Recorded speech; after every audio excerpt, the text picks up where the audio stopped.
got color in your cheeks? Do you ever get that feel that you can't shift, the tide that sticks around like summits in your teeth? Are there some aces up your Alright guys, it's day 23, it's a Monday, and today was a snatch day, so I was really looking forward to going back to my weightlifting gym and doing actual snatches after I was doing snatch pulls for 2 days.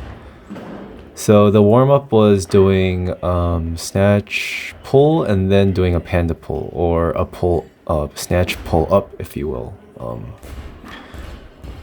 And anyways, did that.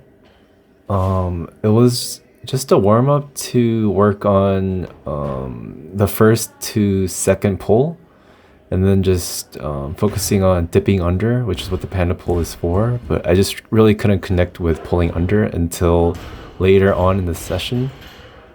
So for power snatches, I was just wanted to do one cue at a time, so I focused on core bracing. And I just didn't just just put a massive amount of air in my belly. What I did was, after I did my start position, so as you can see, later on it gets worse, but I take forever to do the start, just because I want to make things perfect.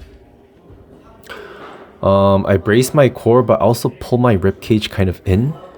And what this does is it activates not just your abs, like your six-pack abs, but your transverse abdominis and your oblique muscles, which is what your core is actually, like the muscles that are strongest. It was a cue from Zach Tellender, and it just did me wonders. Like, after I did that cue, just nothing really mattered in the snatch anymore. It was just that, and then I pulled, I think my snatch went from like 60 to 80 just in like a month and a half. So definitely, guys, like, core is everything, because when you're pulling, if your core isn't tight, what happens is, when you get to the second to third pull, your upper body isn't able to maintain its position when your feet and your legs are pushing down. What that means is, even if you're pushing with your feet, your upper body collapses, which means that you can't extend properly. So, and also the numbering for the focus on, it's in order of priority. So I think core bracing is actually just more important than feet pressure, honestly, because core is everything. And I know, like, people say, like, arch your back, try to keep your back like straight and chest up and all that, but I think chest up is a good cue. Your chest definitely should not collapse, but before all that, your core should be braced. So that's number one for me. And then I worked on feet pressure. So yeah, you'll see in the video that I kind of jump forwards and back until the last sets.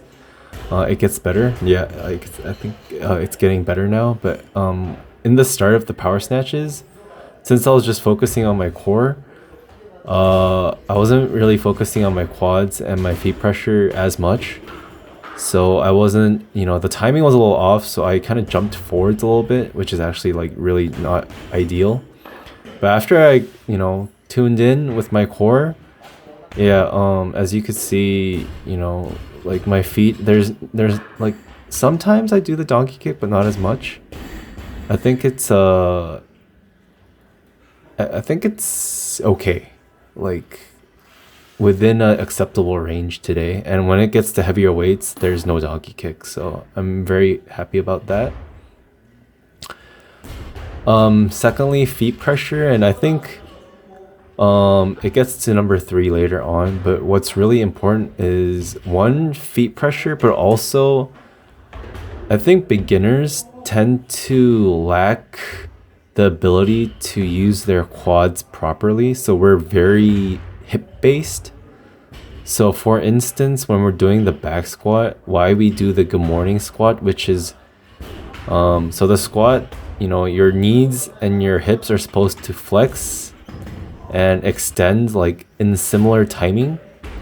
What that means is, let's say you squatted down into the hole, and then when you're getting back up, what a good morning squat is first your knees extend, so your hips shoot up, and then you just try to like good morning that shit, like the barbell just up.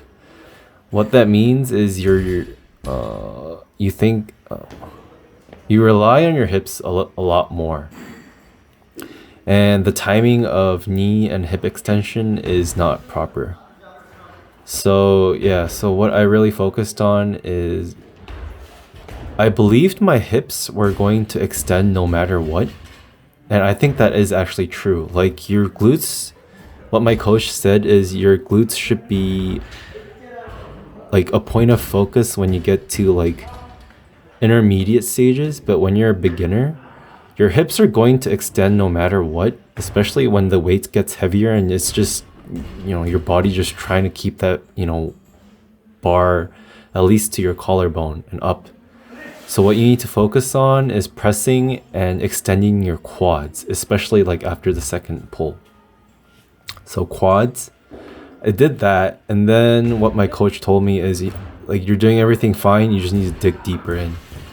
And I was like, oh, do you mean I need to squat down more? And he was like, no, that's not the point right now. The point is you need to dig under. And you know how people say pull under? I think that's right, but I think for beginners, a dig under cue is actually better. So what that means is you dig your chest forwards and like under the bar. I think that's different from pulling, because pulling we tend to think of as something we do with our arms and our shoulders.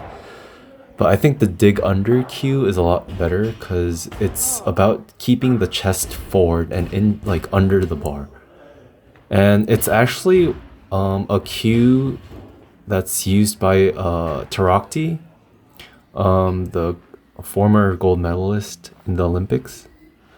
And he actually uses this cue also when explaining the internal versus external rotation in the snatch. He says that don't focus on rotation, focus on keeping the chest forward when you're catching the bar.